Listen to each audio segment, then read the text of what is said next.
the Jewish Channel's Week in Review. Adultery for ultra-Orthodox Jews just got easier with a new internet dating service.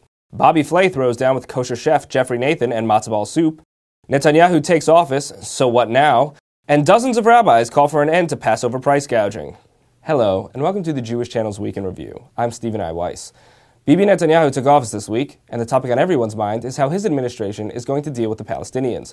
Trying to read into his inaugural address, those to both Netanyahu's left and his right found themselves arguing over one passage in which he proclaimed, under the final accord, the Palestinians will have all the rights to govern themselves, except those that can put in danger the security and existence of the State of Israel. One right-wing member of Netanyahu's coalition, Yisrael Beiteinu's Avigdor Lieberman, who has been named foreign minister under Netanyahu, was quick to declare that concessions to Palestinians are not in the offing. Meantime, many critics to Netanyahu's left expressed concern that the new prime minister did not explicitly call for a Palestinian state. And an Obama administration national security spokesman, asked by Reuters to respond to Lieberman's comments, declared, "The president has said many times that we are committed to the establishment of a democratic Palestinian state living side by side with Israel in peace and security." With Israeli election season finally over, Passover is almost upon us, and celebrity chef Bobby Flay was willing to give one Jewish dish a try. Margie Rauhat explains. They call it Jewish penicillin, and here's the guy who writes the prescription. It's a cure-all. It'll fix anything. Can I keep this battle kosher? Don't tell me you have pork fat. No! Or is this matzo ball master taking a page out of the Book of Flay? Abigail's kosher restaurant chef Jeffrey Nathan makes a special appearance this week on the Food Network's top-rated show Throwdown with Bobby Flay. In the show, Flay surprises chefs with the competition to become king of a particular cuisine. With Passover approaching, Nathan was challenged on matzo ball soup. They said, we were told you're the guru, if you will, on matzo ball soup. And in the midst of what Nathan was told was just a regular Food Network profile, he received a celebrity surprise. We did a demo, like in front of 50, 60 people. And as I'm doing this demo, all of a sudden, Bobby Flay comes in. It's like, whoa, no way. So I challenge you. I said, good, here we go, let's do it.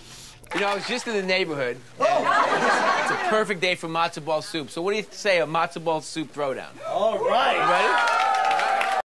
For Flay's Passover challenge, he trained with the 2nd Avenue Deli's Sharon Liebwall to make a traditional matzo ball soup. But it was actually Nathan's innovative Sephardic-style soup that won the day. So it's almost funny that he went to traditional, that what you would think a Jewish chef would do, and I did the sort of Mediterranean Sephardic style, which he would do. So we reversed roles, and I won. I didn't know you were going to bring the sofrito. I mean, if you didn't know any better, you'd think that was my soup. My matzo ball soup is definitely very Sephardic. It's made with a sofrito, which is a blend of garlic and bell peppers and cilantro. So it develops a lot of different flavors. And indeed, in a judging panel that included food writer Joan Nathan and the proprietor of grandmaschickensoup.com, Nathan emerged victorious. And while Nathan's brush with celebrity was a great experience, he notes that he himself is a celebrity chef when he heads to the Holy Land. When I go to Israel, I'm a celebrity. I'm like the Jewish emerald when I go to Israel. I would like to live in Israel the way I'm treated over there. Everyone recognizes my voice. They know who I am. Here, you walk down Manhattan, no one knows who I am. In other Passover news, more than 30 ultra-Orthodox rabbis are declaring war on Passover price gouging. First reported by vosasnayas.com, an edict from the 30 rabbis hopes to preempt what many consider a common Passover problem, prices rising for unleavened goods as Passover approaches. The edict in Hebrew warns in part, it is forbidden to take advantage of market prices before the holiday and to raise prices without a justifiable reason. Also in the ultra-Orthodox community this week, hubbub over a new, convenient way to commit adultery. Margie Rauhat has that story. Ultra-Orthodox Jews looking to violate the 7th commandment have a new internet resource.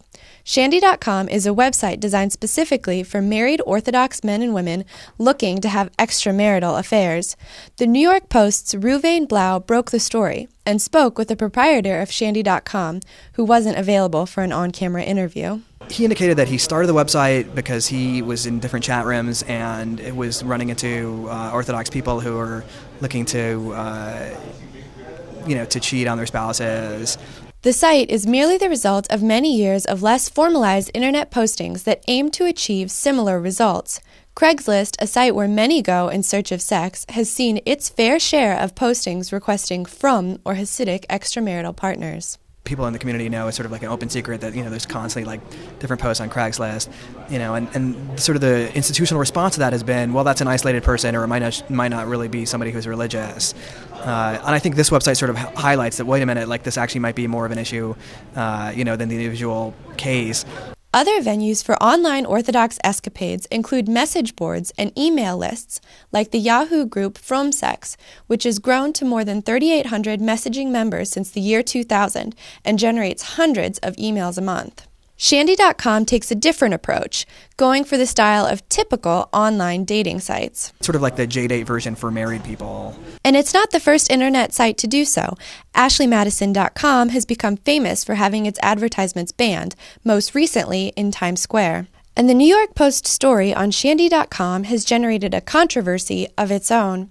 Prominent Orthodox blogger Dov Bear, known for taking a stand against immorality in the Orthodox community, criticized the messenger on the story, saying he was, quote, enraged that the newspaper would write about the site that only had 50 paying members at the time, and called the story dumb, slanderous, sensationalist crap. But Blau thinks that those 50 paying members are worth the coverage he gave them. You're dealing with Orthodox Jews who sort of are living on, or designed to live on a strict lifestyle, and then, the site is kind of in direct contradiction to that. And if 50 paying members were newsworthy, the controversy sparked by the New York Post has made Shandy.com all the more so, since the site proprietor, who wouldn't share his name, claimed in an email to TJC that paid membership had grown fivefold a mere 48 hours after the story came out. That would be more than 250 people who've paid $100 to pursue affairs. And the proprietor claims 1,000 more have set up free profiles. And all of this is happening in a community where the internet is often disallowed. Bans by rabbis on use of the internet are common in ultra-Orthodox communities, though the fact that individual ultra-Orthodox Jews maintain not just illicit sites like Shandy.com, but news sites like Vos Iznayis or the Yeshiva World indicate those bans don't really hold.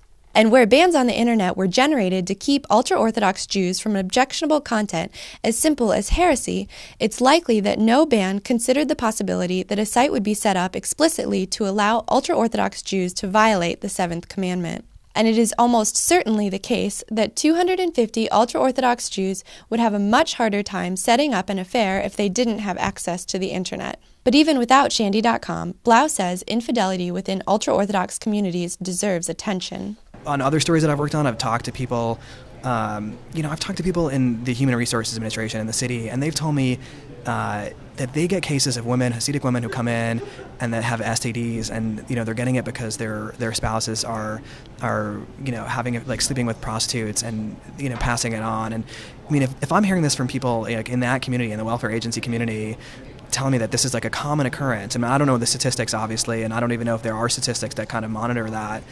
There clearly is an issue that's occurring in the in a larger sense, in the community, in the religious community. I mean, in the so-called religious community. Finally, the Jewish Channel is making some news of its own this week. In addition to our availability on IO Optimum Cable, Time Warner Cable, and Verizon Fios, we've launched in more than 10 major markets with Cox Cable, including Rhode Island, New Orleans, Las Vegas, Oklahoma, Virginia, and Gainesville, Florida. TJC is now available in more than 20 states around the country. With so many Jewish consumers asking their cable provider to add TJC, we're happy that Cox is helping us to reach these areas of the Jewish community. If you'd like to see TJC in your area, please write or call. That's all for this week. For more news and analysis from the Jewish Channel, please visit newsdesk.tjctv.com. From all of us here at the Jewish Channel, be well. The Jewish Channel is available on cable, IO Optimum Cable Channel 291, Time Warner Cable Channel 528, Verizon Fios Channel 900, and, starting this week, Cox Cable Channel 1. For more information, visit tjctv.com.